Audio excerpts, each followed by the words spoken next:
Esse é o Ancapso e nós vamos falar agora sobre um áudio que foi vazado contendo uma informação do juiz auxiliar do Alexandre de Moraes, ele reclamando da situação de trabalho lá no gabinete do Alexandre de Moraes, dizendo que é muito pressionado, que o ministro cobra um monte de coisa e quer meter o bedelho em tudo e não sei o que lá, e ele estava numa situação muito ruim, que ele queria sair do gabinete já há bastante tempo e que não tinha espaço porque achava que as coisas iam melhorar, iam se acalmar, e aí o pessoal continuava de novo com esses ataques absurdos.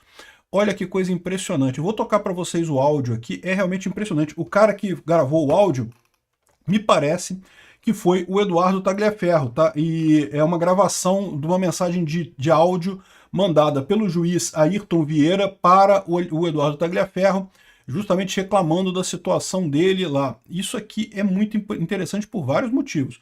Primeira coisa, é o que eu falei sempre, todo mundo sabe que tem coisa errada nesse negócio do TSE e do STF. Todo mundo sabia que o Alexandre de Moraes estava forçando a barra pra caramba nisso daqui. Isso daqui é mais uma comprovação patente desse tipo de coisa, né? Mas tem um outro aspecto nisso que eu acho interessante também. Lembra quando eu falei para vocês que uma das saídas que o pessoal poderia fazer com o Alexandre de Moraes era justamente arrumar um caso de assédio, seja assédio sexual, assédio moral e coisa e tal? Esse caso aqui é um caso que configura lindamente assédio moral a uma pessoa. Tá na hora do pessoal tirar o Alexandre de Moraes dessa parada, acusar ele de assédio moral e suspender ele para investigar. O próprio STF pode fazer isso para se preservar.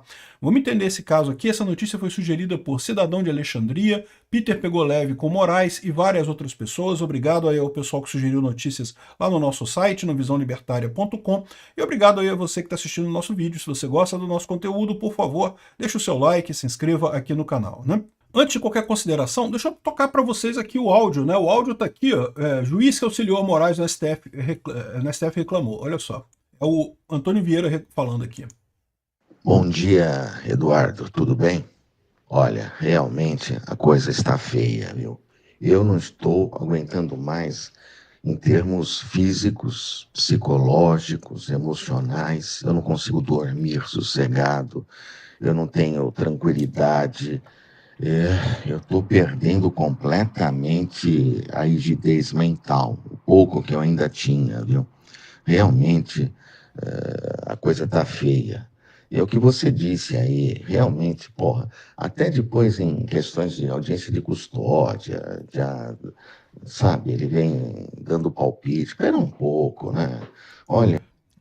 Repara o que está falando aqui, está falando que está perdendo a rigidez mental, a coisa tal. Isso, na lei, é justamente um caso clássico de assédio moral. Quando o patrão força tanto o empregado a ponto do empregado perder a condição de rigidez mental. Então, cara, já está configurado aqui assédio moral aqui, já está configurado só nessa declaração do cara. Se ele quiser fazer, se quiserem fazer isso, já está configurado o assédio moral, né? Outra coisa importante de notar aqui, ele está falando com o Eduardo Tagliaferro, né? Chamou o Eduardo, né? Certamente o Eduardo Tagliaferro. Outra coisa que tem aqui é que isso já foi depois das audiências de custódia do 8 de janeiro, então o pessoal já está reclamando, né? Porque já foi um sufoco na época da eleição. Na eleição já foram forçados a um monte de coisa.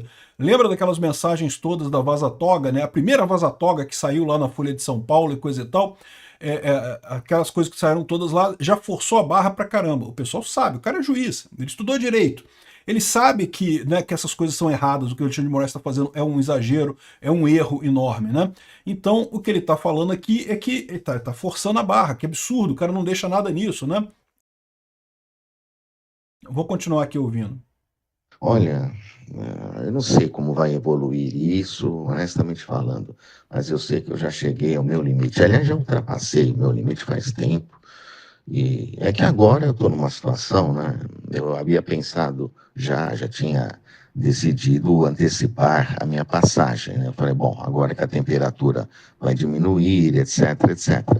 Só que voltou a subir de uma forma exponencial. E agora eu fico. O que ele está falando aqui? Provavelmente ele estava querendo sair já na época das eleições, mas aí ele falou, agora que acabou as eleições, que o Lula assumiu e coisa e tal, a coisa meio que acomodou, eu vou pedir demissão, vou pedir para sair, para não ter mais isso. Mas aí veio o 8 de janeiro, e aí veio toda essa confusão, todas essas coisas todas, e daí acabou obrigando ele a continuar com Alexandre de Moraes. Né? Constrangido de antecipar qualquer coisa, porque passaria a impressão de que eu estaria, saindo, pulando do barco justamente no momento talvez de maior tempestade. Isso eu acho desagradável, eu não faria, né? Deixando, no caso, o ministro na mão. Mas está muito, muito, muito difícil. Minha família está sendo extremamente prejudicada. E toda essa situação, além de tudo, né, do trabalho, porque se a situação do trabalho fosse boa, tudo bem. Mas essa situação, sabe, pressão para tudo quanto é lado, cobrança, o que a gente fala não tem crédito, tudo para anteontem. Estamos cercados também de gente que, como você escreveu aí em cima, sabe? Então é muito difícil, muito difícil. Ou seja, ele está reclamando da condição de trabalho no gabinete do ministro, né? E esse tipo de coisa é o que eu falei para vocês. Então, duas coisas que você tem disso daqui. Primeira coisa, é claro que o pessoal sabe que está fazendo coisa errada, está mais do que evidente que eles sabiam que estavam fazendo coisa errada, estavam fazendo justamente pressionados pelo Alexandre de Moraes, que exigia esses resultados. Tanto no caso das eleições, da época das eleições, em que eles faziam a censura dos posts do pessoal da direita, perseguiam o pessoal da direita durante as eleições, mas aí depois veio o 8 de janeiro, aí eles começaram a exigir também que não, que temos que continuar, temos que prender esse pessoal todo mundo na cadeia, não sei o que lá, uma pressão muito grande, o pessoal reconhecendo que estava errado. Esse é o primeiro ponto. Já é um ponto importante pra caramba isso daqui, tá? Isso daqui certamente vai ser usado. Isso aqui mostra um outro tipo de problema que o pessoal vai ter agora com essas mensagens que vazaram do Eduardo, do celular do Eduardo Tagliaferro. O Eduardo Tagliaferro tá lá na Europa, né? Inclusive, o Alexandre de Moraes continua perseguindo o cara, né? Negou a desbloquear a conta dele aqui no Brasil, que segundo ele é usada para pagar alimentos para as filhas dele aqui no Brasil. Cara, isso é um absurdo. Em qualquer processo judicial, ninguém corta totalmente a conta da pessoa que tem filhos menores, porque você precisa pagar as coisas para criança, né? Mas o Alexandre de Moraes não tá nem aí, meu amigo. Esquece jurisprudência, esquece súmula do STF, esquece tudo. Tem que cortar imediatamente o dinheiro todo do Eduardo Tagliaferro, não sei o que lá, porque, né, cara, porque não sei, não tem motivo, né? Em tese, você cortar, bloquear valores da pessoa é quando ela fez alguma coisa de errado e tá usando esse dinheiro para se defender, porque, para pensar, em tese, a punição só deveria acontecer depois que ele for declarado culpado. O trancamento de contas correntes, esse tipo de coisa, é só para você garantir que a pessoa não está, sei lá, tentando esconder provas ou tentando fugir ou alguma outra coisa. Não é o caso, né? Ele saiu aqui do Brasil legalmente, não tinha nenhum impedimento para ele ficar aqui no Brasil, ele não era obrigado a ficar aqui no Brasil, né? Então, ou seja, o Alexandre de Moraes agora bloqueou a conta do cara aqui, ainda colocando em risco a família dele aqui no Brasil ainda, né? Então, isso aqui já é um absurdo, já mostra esse lado totalmente absurdo do Alexandre de Moraes. Mas tem um outro lado dessa história que eu falei para vocês logo que começou esse papo do Alexandre de Moraes cair na Magnitsky, né?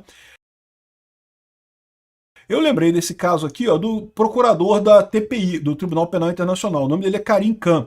Esse é o cara que emitiu a ordem de prisão para o Netanyahu, né? Então, ele é um promotor no caso, né? Um procurador no caso. Quem assinou a coisa foi o juiz, mas ele é o responsável por todo esse processo contra o Netanyahu lá em Israel, o que é uma coisa absurda, porque você lembra, a agressão partiu do Hamas, foi o Hamas que invadiu Israel, não foi o contrário, né? Então é um absurdo o Netanyahu ser colocado na mesma barca. Ele mandou prender o Netanyahu, o Yahya Sinwar e não sei mais quem lá, que é tudo gente do Hamas. Só que o pessoal do Hamas, esse tipo de coisa é totalmente irrelevante, porque o cara está escondido num túnel lá dentro de Gaza, então não faz diferença nenhuma uma ordem de mandato internacional de prisão para os caras. Para o Netanyahu faz diferença, então, ou seja, na verdade ele só puniu o Netanyahu, né? Então é um caso absurdo, o Trump botou sanções nele, e essas sanções afetavam inclusive pessoas ligadas a ele no tribunal, de forma que o próprio tribunal começou a não poder funcionar mais. Aí sabe o que o pessoal arrumou? Olha só, promotor do TPI renunciou até o fim da investigação sobre má conduta sexual.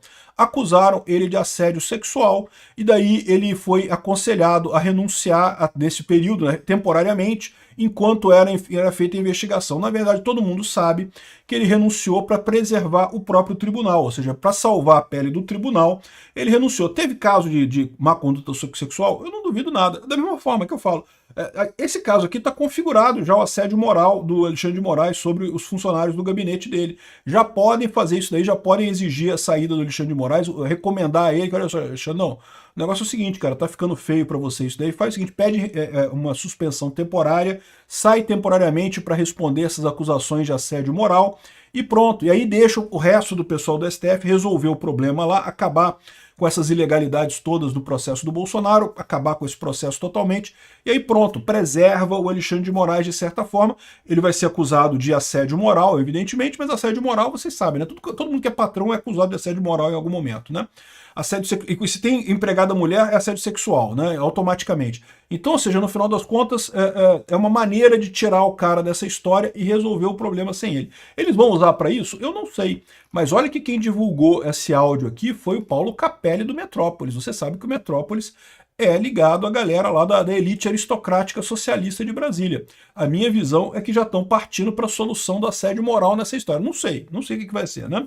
Eles estão discutindo entre eles como é que eles vão resolver esse problema, né? Porque eles já viram que não tem jeito. Eles vão ter que dar um fim nesse processo do Bolsonaro, vão ter que acabar com a questão da censura nas redes, não tem alternativa a isso. E aí, a grande dúvida é como fazer isso de uma maneira que seja convincente, né?